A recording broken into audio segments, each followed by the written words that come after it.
But yeah, that was a thing I realized a long time ago myself. I realized that,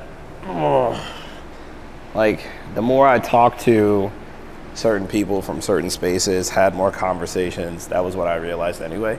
I realized that, like, it's part of the reason why we use our blanket statements, right? Our blanket statements, they don't go into specifics, but they cover a lot of what the scenarios are, right? If you realize that those blanket statements have a lot of truth to them, it's like, yeah, that's why people say that, right? So, like, when people say, you know, and this is gonna get me some hate, but I just gotta be what it is. They say that queer people and black people are not the same. Don't compare your struggle to our struggle. It's exactly what they're talking about. They're talking about the fact that one is a chosen thing, one is a thing I'm born with. And then that's where the argument comes in on whether you're queer or not by birth. And again, there's an interesting thing. Let's say it is genetic. Let's say it's genetic. That's fine. But you're still the one making a choice to do whatever with that. Fair? Right. I can't choose the color of my skin. The color of my skin is something that I'm born with. The color of my skin is something that I just literally have. It's not something I have the ability to change. Michael tried it, and look what it did to him, right? Like, there's a real connotation to it, right? So when you meet people who are always trying to save people and are never really getting to know those people, that's what we call the savior complex. And a lot of people have that, right? So when I see the misunderstanding of people, I go, okay, that's great, but are you willing to walk across the bridge to understand them? And yeah, Amy summed it up beautifully today. She was like, I know what it is. I know I don't know everything. I've sat and learned more. I've actually, being quiet, gotten a chance of big conversations. And like, they accept Amy.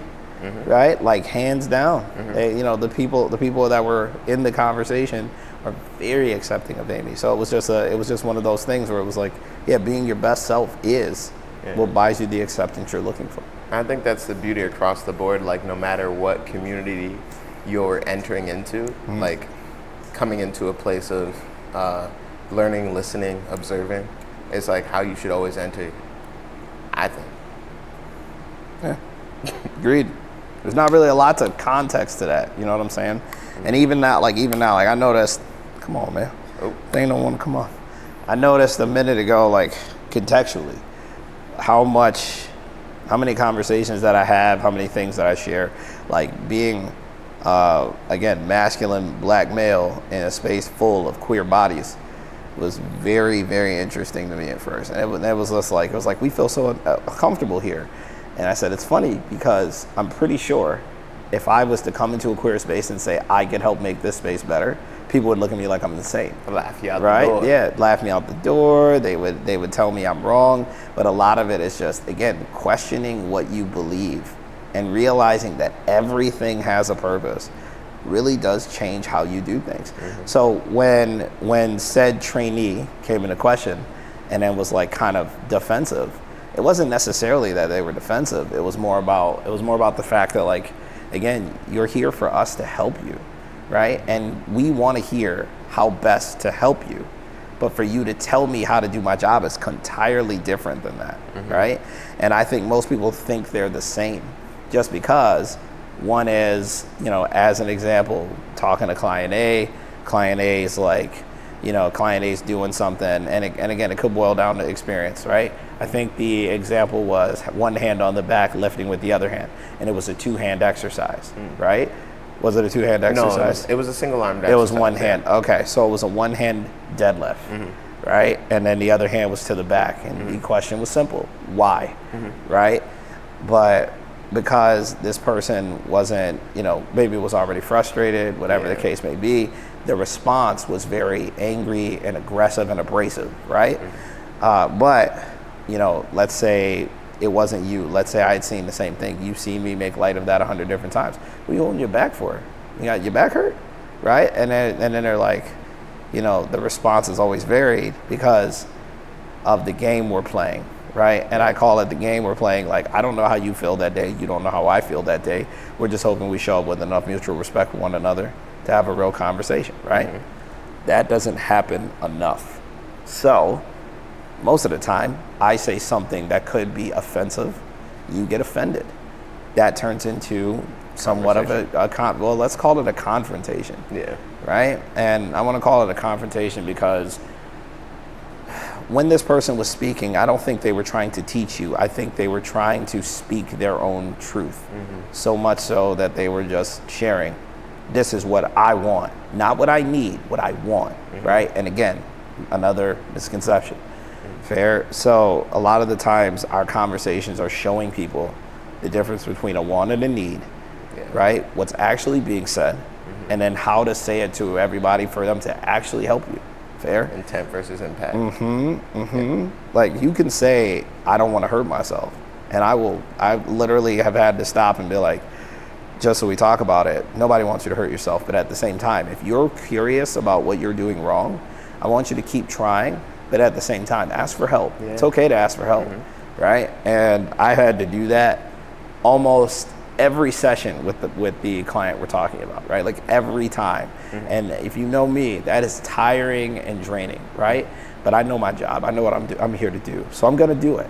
Imagine meeting that person in a personal setting. Yeah, I probably wouldn't do that, right? And that's why it feels the way it feels, like when it comes to certain things or being understood and having those conversations. It's why they're so layered. That's why I like those general statements. Again, I don't have anything against anybody that wants to choose how they want the rest of the world to see them. That is absolutely your choice. However, when we start getting into why, how, when, where, that's when those conversations get real intimate, and an offense is easy. Fair? So that's why what we do, you're telling somebody, just go for it, and they have never functioned well in that space. There's your anger, there's your frustration. Right? So it's interesting stuff. We just started off talking about like this whole scenario. I think it's because it's relevant, honestly. Yeah. Oh, definitely. Yeah, so I'm gonna switch modes a little bit. Sure. This last Coach's Corner we talked about this season being emotional, being difficult. Yeah. I feel like it hit me even harder in the last week. Yeah, you had a loss. Yeah. Right? Like not close to you, but someone you used to know who you were close to. I don't think you were still close like that, right? Still very close. Okay. Not as close as we were. Before I moved to Rochester, I was living with her. So, Okay. And also, I learned kickboxing with her. Like we went to New York City together and got our training and our certified together. Okay. So, someone who was close to me in my life, an ex of mine, still a close friend. We would talk maybe once a month around. Was struggling since I knew her with like a bunch of mental things. Was always on a cocktail of drugs and struggling with her medication, stuff like that. I think the crux for me is her mom passed away like last year around this time. Okay. Right? And it's like she had a support system, but I think to me it feels like another failing of the medical industry, and I don't know how you feel about this, but she was diagnosed with like BPD, multiple personalities. She was like 12. So it's to me, it's a formative time when your brain's still developing to be on a cocktail of drugs. And then for every year after that, you're switching medications, you're changing doses. It's, it got to the point where she couldn't work. Medically, she was not working. They gave her just time off. She was just sitting at home. Fair. And okay. And I don't know. I know a lot of people that had her personality. Like Amy's one of those people who like goes. Is always doing something. Yeah. So I can only imagine her being making her sit still like that. Yeah, and feeling like everyone who was her close circle is actually taking care of her now. I think that's probably a big part of it too. Like being a burden. I can see that. We talked about that all the time. But yeah, I had shout outs to Allison. She passed away Wednesday. She took her own life, and that was a detail I did not know. Yeah. Okay, got it. And that was I don't know. It's frustrating. That's frustrating. I talk about it, you know, when I lost my friend who was in the military, you know, took care of themselves, so to speak, and then they decided to commit suicide. So I know I know how it can feel.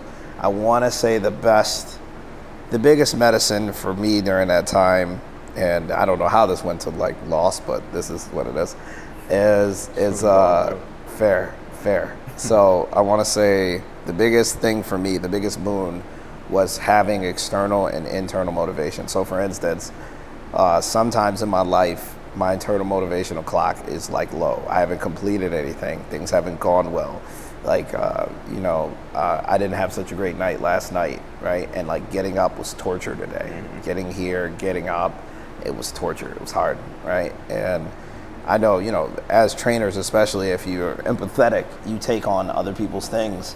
So like people think, oh, trainers just go home and just like relax and their day's easy. It's like, no, we're probably, if you're home sleeping, you're trying to shake off whatever happened to you. You're trying to release it and not carry it for yourself or the people you love, right? And I think the same thing happens with this stuff. Like I remember when I first heard the news, like I was in the gym just trying to work through it. Like I was just like, I just got to keep it moving. And in that time frame of keeping it moving, I noticed very quickly that I was more frustrated. Like my emotions weren't coming out the way I wanted to. Yeah. And so then I went to one of like the racquetball places, because this was the downtown Y, and I opened the door and I just screamed for probably about a good 2 minutes because I couldn't believe it. Like there's some songs that like explain, you know, that trip, right? Like what that means and what it means to be the person left behind too. And I think that is the stuff that really, really hurts. The stuff that really hurts is feeling like you were left behind by this person, right? So those moments, they can make you or they can break you. Fair? And like when I saw that, you've heard me say it. I've said it multiple times. You've seen me say it with other people. You've seen me talk with other people. I say, I feel like I failed. Like that was very close to feeling like it was my fault because of what happened. So I made a promise. I made a promise that I would never do that again. I would never miss the call ever again. I would never miss that moment for a person ever again. And that has been the thing that has helped me soldier through and do exactly what I needed to do to open this space, right? Because there have been some times where I'm just like, I can't do this anymore. I don't feel right. This doesn't feel good. And then it's almost like, you know, I have to take a break from everything. Yeah. And when I take a break from everything, do, right? Right. Well, that's the way. I think the way people do it is really what becomes the problem. Yeah. Right. And I don't think it's bad to take time. I think it's bad to dishonor them and disconnect. Right. Because what they did, unless extenuating circumstance, most of the time isn't about you. Facts. It has everything to do with what they were experiencing and how they felt and what they feel like they couldn't take anymore. And I think that's the hard part for me, is that like the empath in me like writes that story. You know, I always write the story where it's like, yo, I know what you were going through, and the more details I get, I'm like, that's affirming the story I already wrote. You know, like you sequestering, you know, you having all of this, you know, lies support. You got a support system, but lies to your support system just so you can isolate even more. Like, I see the signs. I think one of the big things for me connectively is like Erica just came back, you know, recently. Okay, yeah. And, yes. And Erica. Shouts out to Erica. Yeah, shouts out to Erica. We talked about when Erica was in the space to begin with, that she, remember planting the tree? Yes. For Rook. Yeah. So Rook, I know Rook through Allison. Allison is her ex. Okay, got it. Rook and Allison dated before Allison and I. Got it. Which is got it. Okay, got it. So I'm like, I was like, wait, how's that? And then I thought about what you said. Okay. I'm like, that makes sense. Very, you know, like the connection, Interesting. the connection moment of like, oh, okay, so Erica's back on the scene, and then like Allison and Erica are connected. Their soul tied through Rook, who took his own life. You know, and I'm just like, Make you want to draw it on Erica a little bit. Yeah, I don't Isn't it know. interesting? Like Yeah. you're like, but now that I've said it, you're probably gonna think about it. Yeah. Right? It's like one of those. It's one of those weird things. It's one of those weird things where like, so I should probably cover what I meant by taking time off. Fair. Taking time off can be sequestering, and that's what a lot of people do. But the problem is if you're already a sequesterer, right? Like that's if you're fair. already somebody who already does that, feels good there normally, and then you go into that space, it just dives you deeper into your emotion. See, again, the misunderstanding I see a lot is that when people do sequester, they don't realize it just heightens whatever emotion they feel. It's not, I feel good sequestering. No, if you feel good and sequester, you usually feel better when you sequester.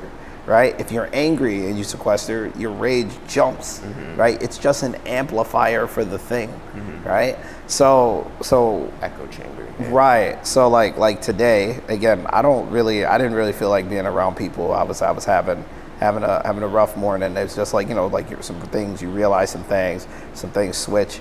And I hate to say it like this, but for anybody who's watching, for anybody who watches these things, like, watching people celebrate you was amazing, but it also made me realize how many celebrations I've missed and how many things I have missed out on when it comes to providing space for others, how much I haven't given to myself.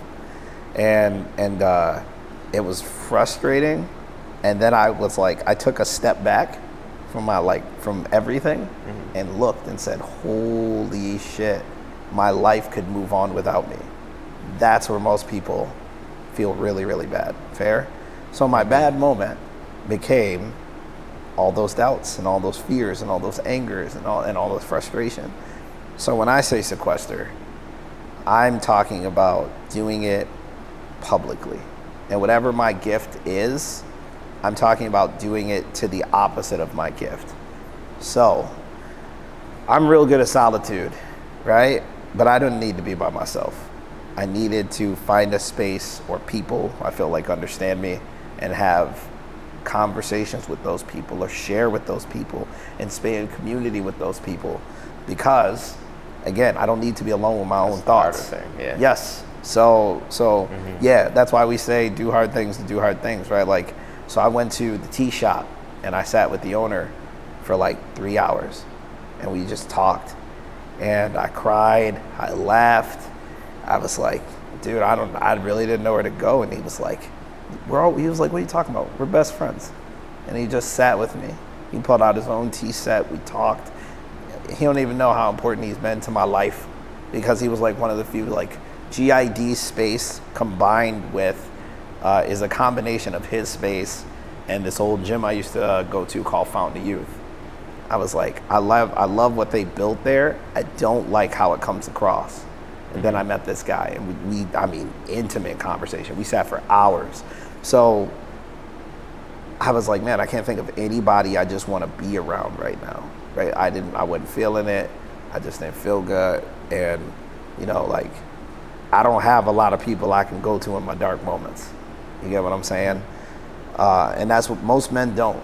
And that's the part that really, really sucks. And half of it is you. It's you just not reaching out and not telling someone you're going through it. You get what I'm saying? It's not that people don't want to be there for you. It's just that you haven't asked for help.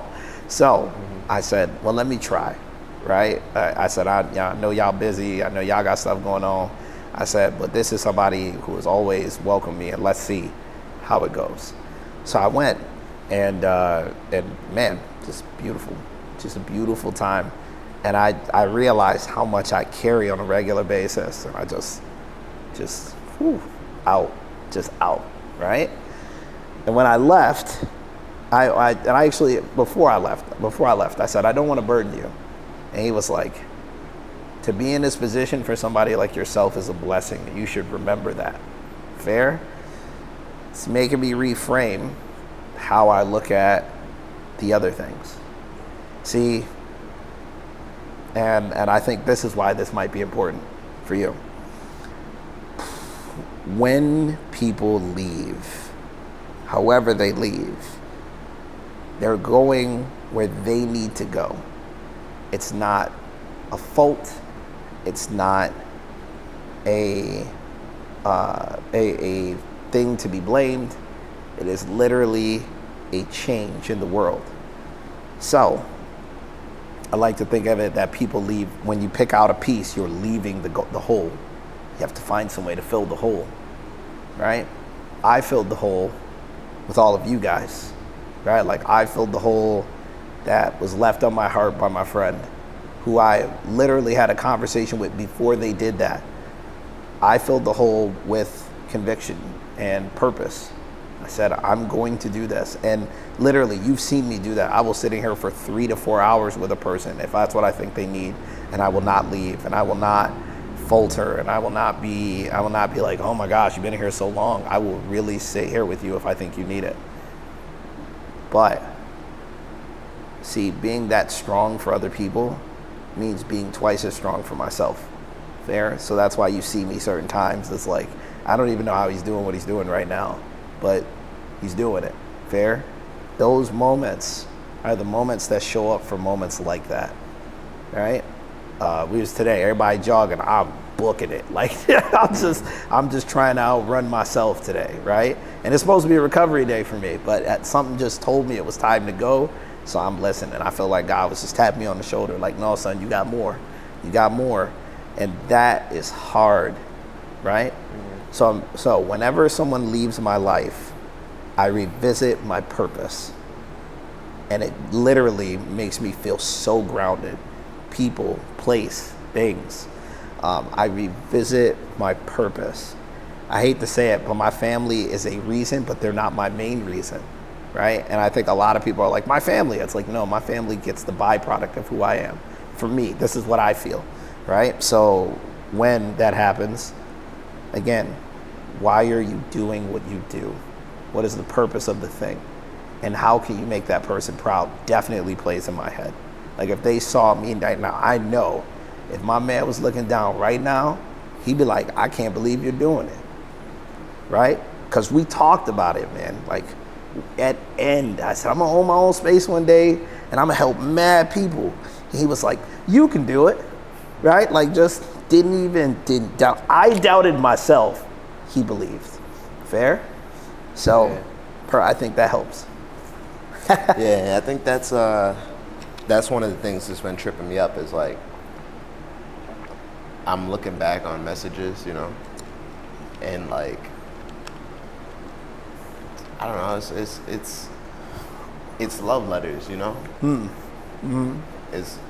It's love letters in my direction, and there's some guilt, you know, there's some guilt around her reaching out to me in a way that felt more genuine than, like, she's got people taking care of her every day, seeing her every day, in her ear every day. I wasn't. And I'm listening to what they're saying about where she was at, and I'm like, yo, she was lying to all of y'all. Like, I got the window into how she really felt about all this shit. Right. She didn't like where she was at. And it just feels, I don't know. I mean, it's I'm walking that purpose right now, you know, with everyone in my life. It's wild to look back on, like, that I was walking that purpose in Buffalo, just not intentfully. Fair. And not with integrity like I'd like to. You know, That's hard. Not consistently. It's hard. Keeping it in integrity is hard. So, yeah. Yeah, that, like, I don't know what it was like in Buffalo, but like watching you do it in here has proven. And I think, in my opinion, we've talked about this, and I've talked about it in specific ways, but I'll say, like, even knowing when you can't help a person is huge, right? Like, huge, because there are certain people who cannot be helped. Mm-hmm. For instance, you know, there's going to be someone who tries to use you like your crutch so they can stand up on you. And in a season, they may need that, right? But again, wounds heal, bones mend.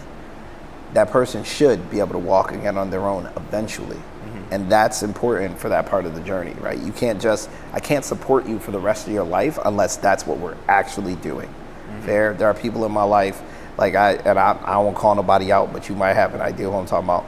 There are people in my life who I give to so much, and when they try to give back because it's selfish, it doesn't land. And I'll tell her, I'll be like, I'm good. Like, and they'll think it's because I'm being mean. It's like, no, I don't want what you want. I want what I want. And because I want what I want, when I want to feel loved, that's important to me. To not see that is to miss loving me, right? And it's not that I'm not vocal, like, you know how some people will say stuff like that, but I get misunderstood for being the stoic type all the goddamn time. And it's sad. It's sad that this world doesn't see stoicism as something to be rewarded. But I realized that a long time ago. Mm-hmm. So advocating for myself has become advocating for others as well, right? So that's why you'll see me sit and have a conversation that's like, Lyndon doesn't have to have that conversation. I can just tell them what it is and move forward. But they need to have that conversation. They need to walk through the process. They need to say what it is. And I'll tell people, I'm going to be at the end of this conversation before we have it. Mm-hmm. And they'll still, well, I don't really get it. I'm like, I know, that's why I'm talking to you. It's not that I don't understand. It's that you're trying to get there, right? Mm-hmm. I'm not an expert in everything, but certain things I got pretty down. And one of them is that. It's understanding who I am, right? Understanding why I do what I do. And how it comes out all the time isn't pretty. Fair. Like, I've been irritable the last 2 days, right? Like, super irritable. And I know it's because of things that I have left unsaid, things that I need to say.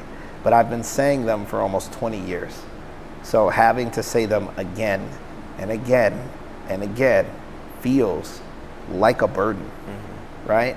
But for anybody who's watching this who has someone that they're talking to or sharing with and really is trying to reach that person, I take the Brené Brown approach, The Power of Vulnerability. It's a great book if you've never read it. So that's harder when it comes to you, because realize that all these skills and things that you've built, now you understand exactly what it looks like. So when it doesn't look like that, that's where you people disappoint you and fall short. Bigger point to your thing, right? The life that was built for her to be able to lie was what caused people to not see her. Does that make sense? And that becomes the prison of your own making. Mm-hmm. And that is what feels terrible to everybody else around you, because it's a shock. It has everything to do with you wanting to make platitude or like stuff like that. Other people make people feel good, even though that's not truthful. You get what I'm saying? Mm-hmm. I had to learn to be in those unspoken places, those uncomfortable places for myself as well as others to help them change. So I'm hoping that this gives you that. You take a look at this and you say, man, this person set up their life in a way that most people would say, this is amazing, but they didn't like it at all. And then you use that as fuel to create exactly the type of life you want and be that authentic, unapologetic person. I think that's what it takes, right? They say kids temper the fire, but purpose is what sets it all ablaze. Fair? Can't mend nothing without heat. So the heat's already going to be there, but what you create is, I think, what's going to be big. Fair? You already, again, look, I joined the Sunday Run today. This is your thing. I only helped Connie because I knew she was going to fall behind. Yeah. But after a while, I was like, I ain't leading this shit. Here, you take her. And I ran, and I went off on my own. I was going to stay with Connie. Yeah, I figured you would. But you showed up, and I was like, yeah, right. I figured you would. So that's important, right? Like, that shows your ability to lead, what you're seeing, how you're paying attention. You're actually learning the game. Like, to me, this is all a game, right? When it comes to like helping people, when it comes to setting things up, I like to make it as fun as possible. Even when it comes to people's goals, you notice that's like one thing we do really well. So those things, they really do change it. And Connie talks so much when we were running. I'm not talking about like annoying me. I mean, literally, like she opened up. Oh yeah, Connie. And it was great. Yeah. I love Connie. Yeah. Connie's personality is super dope. A1. We're gonna miss you. Like I shout outs to Connie. We're gonna miss you. We are honestly definitely gonna miss you. Like I said, I'm such a stoic dude. Like I forget to tell people like no, I am actually gonna miss you, or I like no, that I she love you. called, Well, she called this space a third space for her. yeah, You know, like that hit me in a spot because I'm like, you know, people who come in here and they're what do I want to call them, Rolling Stones, or they travel a lot. yeah, You know, they got hubs in different areas. For us to be considered one of those homes or one of those safe spaces in a short amount of time says a lot, I think. oh yeah, it does. I Yeah. agree. I have grown. I have met more people I identify with in like movement in here than I have in like my entire life. And I think that is very interesting because again, based on where I'm from, based on where that person's from, most of the time we never even would have touched the same areas and spaces.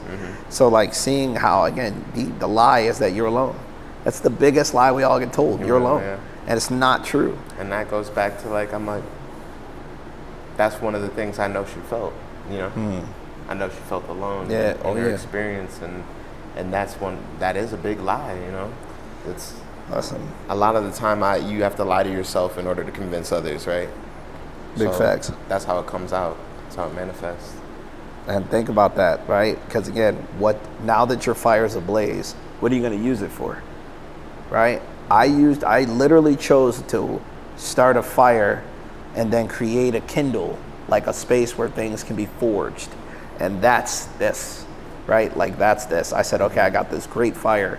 Now I got to set it up so I can put other stuff in the fire, other people's weapons and tools, and help them forge them into things that they can actually change their lives with. Fair? I literally looked at it like a true setup of a furnace, right? And again, what does my fire do, right? And that's like, I can't offer this enough. Skip will be part of my life no matter how long he's been gone. And like today, when I was running, I was playing some of his favorite music, right? And this dude is like, if you've ever met Skip, he country, right? So like his mute, like I was playing a one song, and it just went straight into like this like sad place, right? And I was just like, I was all tears, right? I was fighting myself. My tears weren't here; they were coming from the body. I know. I didn't I even. know how it is. They didn't even come from here. I They feel were like just, this is the first time. Yeah. I'm such a raw nervous. Like I'm crying like this. I walk around like that. And most people don't know that because they just think I'm such a hard guy, right? But like, I walk around like that. But that's also why I'm very protective of what I let myself be around. I learned to be open and vulnerable so the world can benefit from seeing it. But woof, if that ain't a burden and a half to be a raw nerve. Talk about music. That's the thing that got me this morning. Like they hit me up, or Allison's people hit me up, and they're like, the funeral service. If you gonna have go? any videos, yeah, I gotta go. When is it? I'm not even. I just looked at it this morning. Real quick. Cool. But I couldn't look at it for too long. You know, it was like if you have any videos or pictures of, and I'm like, yo, I got that hard drive that Teresa helped me clear my phone on. Yeah. Yo, that's like mad, like choreography. That's who I used to choreograph with. Got You it. know, like most of my choreo that I have for Debbie Dance, I came up with her. You know, Got it. like she's got some shit, and yeah, like music. Fair. Isn't it?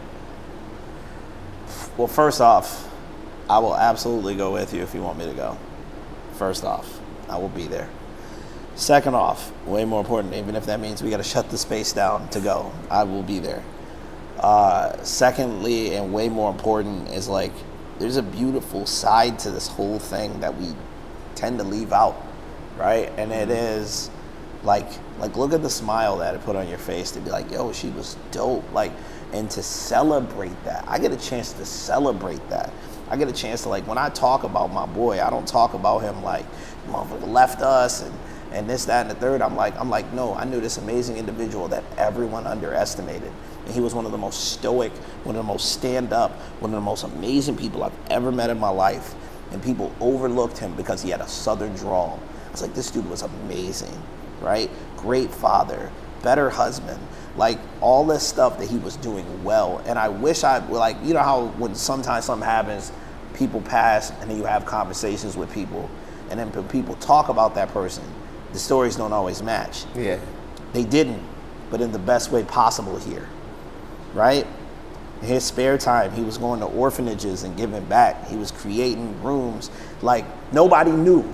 He was just going and doing things. This dude is the walking epitome of what it means to just give.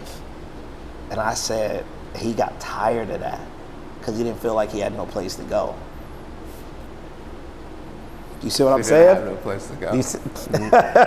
So it is big for me to hear someone say, my third home.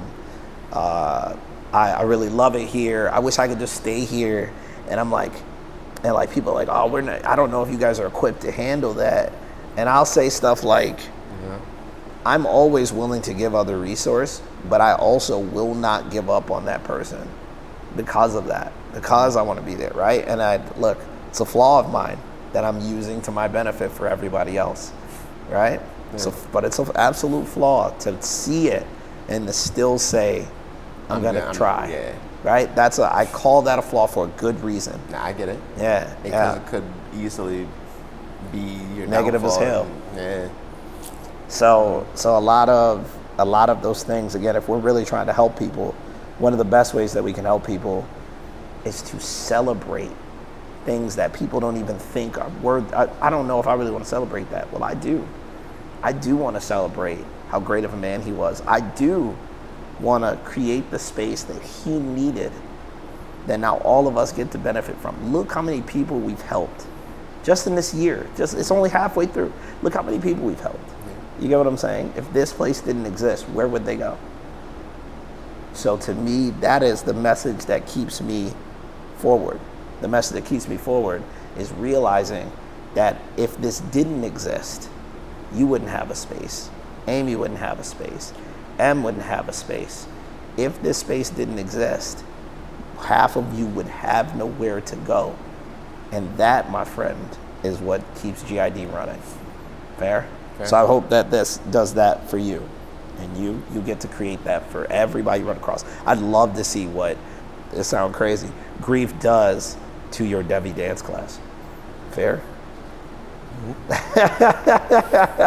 All right, guys. All right. Before we get too deep, I hope you enjoyed. I know we just got right into it. So, of course, if you like what you see, like and share with the people that you know. But at the same time, we have plenty of Coaches Corners that we have coming up.